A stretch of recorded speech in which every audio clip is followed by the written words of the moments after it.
Irony. And beep boop, welcome. This is the lecture video, or probably just the first half of the lecture video for the topic for Chapter 15, Lesson 6, Privacy and the Right to Privacy, in particular in one's own home. And by the end of this, we'll extend that out into personal affairs and personal dealings. Now, as we talked about towards the beginning of the school year and when we were first introducing the Constitution and the Bill of Rights, the right to privacy is not something that is directly stated in the Constitution, but I think it is something that is clear in the Constitution, and the Supreme Court has been very clear in its application of a right to privacy. How is such thing possible if a right to privacy is not listed? Fantastic question.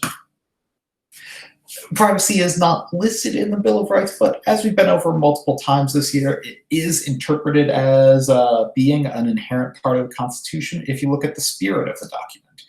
The Third Amendment says that soldiers will not be stationed in private homes without consent. The Fourth Amendment prohibits unreasonable search and seizures without consent. The Fifth Amendment promises that your private property will not be taken away unless it is through a legal due process, or unless it is compensated for as a part of eminent domain, something that we might go over in a little bit more detail next chapter. But regardless, all of those things deal with the spirit of the Constitution, saying that you do have this privacy bubble. The government can't just put people in your house. The government can't just come into your house searching for things. The government can't just take things from you. All of these have been interpreted together, and the Ninth Amendment promises that the list that we have in the first 8 amendments isn't a full listing of our rights, and is generally accepted among constitutional scholars, and certainly generally accepted among the Supreme Court, that the Constitution does call for some sort of a right to privacy. While we take that for granted, the implication of a right to privacy can then be seen in some of our most controversial legal topics. Chapter 15, Lesson 6 is the chapter about, or the lesson about, abortion and gun rights. So it gets into the thorniest of political topics.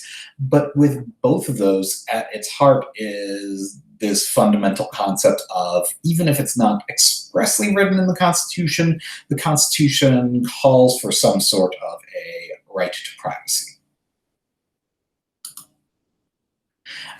I want to talk a little bit about reproductive privacy, but fortunately, our textbook does a good enough job of covering this topic that I don't necessarily know that we need to say too much more about reproductive privacy beyond our textbook chose the 2 landmark cases to cover, Griswold and Roe.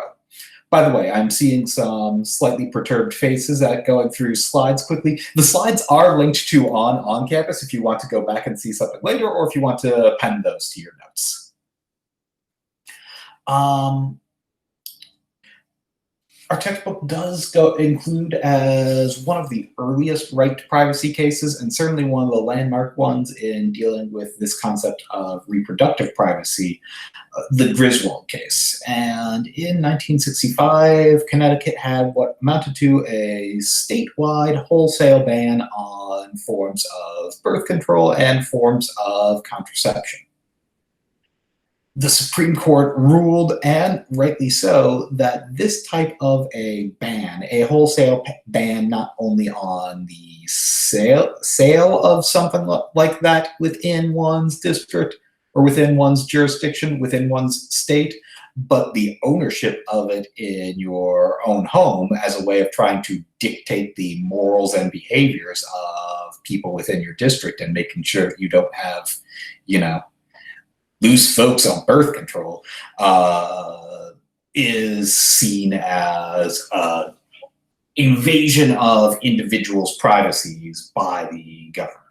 Similarly, in the 1973 Roe versus Wade case, case of Roe versus Wade was the first case that ensured a general right to access to abortion or right to access to services to terminate a pregnancy within the United States. And Roe versus Wade remains the largest precedent in dealing with abortion law in the United States.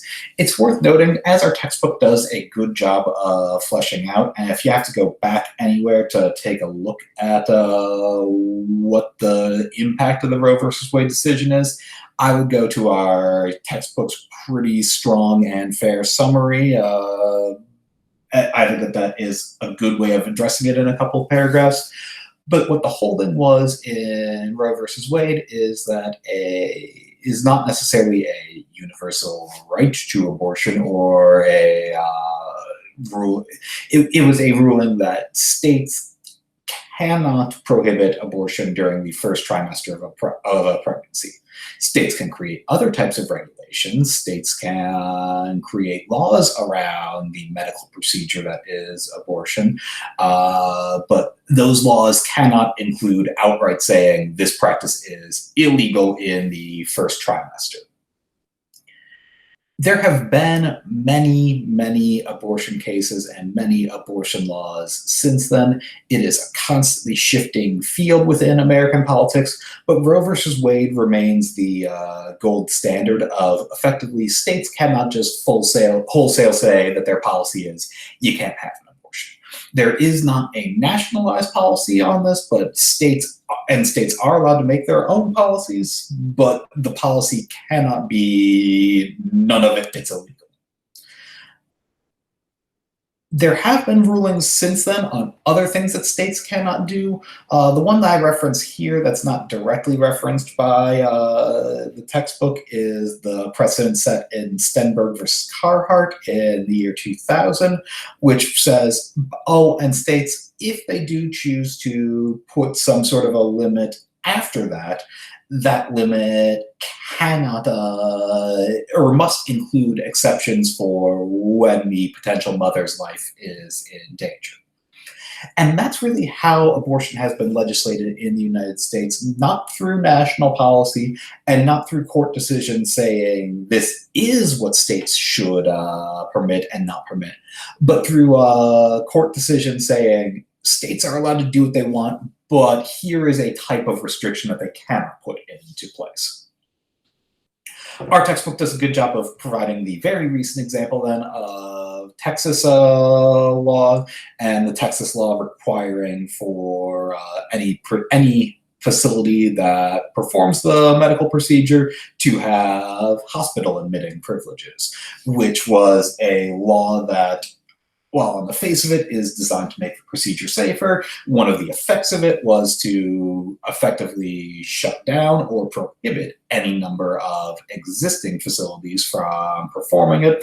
And a law, regardless of the letter of the law, if the effect of a law is to create a situation so that access to abortion is impossible, generally speaking, courts have held that to be unconstitutional.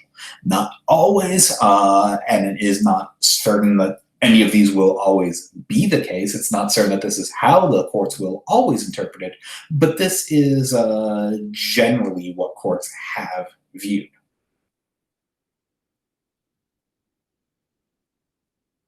We hear some things here that kind of rhyme, or at least repeat some of the previous criteria that we have laid out. Kind of like if a law's effect is segregation, even if that's not the listed policy of the law, it is viewed as being incompatible with the 14th Amendment. If a law's effect is unequal protection, even if that's not the letter and the intention of the law, it is incompatible with the 14th Amendment.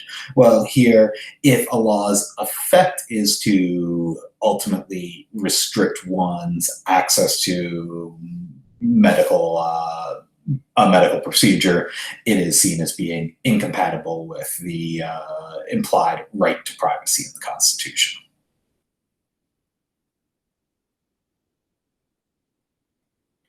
With that being one of the most controversial topics in American politics, and looking at our clock and seeing that we are almost out of time, we'll save gun rights for next class.